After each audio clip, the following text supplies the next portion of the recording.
We begin here at 6 with your money. In a move that will impact millions of Californians next year, the state will increase the amount of money it takes out of workers' paychecks to help fund the state disability insurance program. 17's Capitol correspondent Eitan Wallace has a closer look at what that means for you, and he has reaction from state leaders on both sides of the aisle. If you're a worker in California, get ready for the state to take a little bit more out of your paycheck in 2025, all to help fund the state's disability insurance program, also known as the SDI.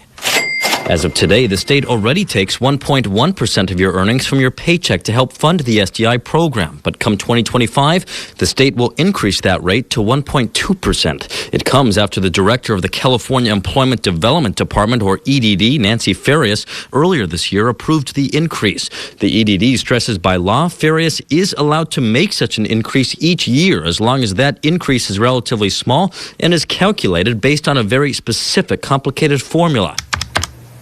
As for the SDI program itself, the EDD wrote this about it, quote, "This is an insurance plan for more than 18 million California workers, not a tax. The 1.2% paycheck withholding makes sure the insurance plan is funded and ready to help workers after an illness or injury, pregnancy, childbirth, or when they need paid family leave to care for an ill family member, bond with a new child, help during a family member's military deployment abroad, and more." They're taking the money straight out of your paycheck. We think people should be aware of that. David Klein of the California Taxpayers Association, or Caltax, says the EDD's decision was made without transparency. Klein says he is not opposed to the SDI program as a whole, but believes the latest decision to increase paycheck withholdings was made without letting the public know.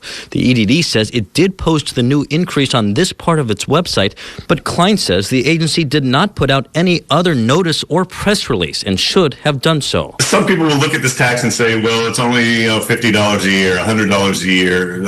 That's not that big a deal. But at the end of the year, when you're counting up all the $50 in this tax and this other tax, the local utility tax, the sales tax increase, gas tax increases, property taxes go up a couple percent a year. All these things add up, and at the end of the year, it's a big hit on your budget. So we think people need to be aware of that. Governor Gavin Newsom offering his thoughts earlier this week. Paid family leave, that was a multi-year stakeholder process that had dozens of hearings and public forums. That's a very transparent process. It wasn't transparent. It wasn't really, made known to the public that this was going to happen.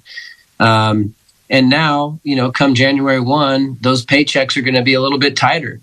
And trust me, they're already really tight. And to determine the exact dollar amount set to be taken out of your paycheck, be sure to check in with your employer. Reporting at the state capitol, Eitan Wallace, 17 News.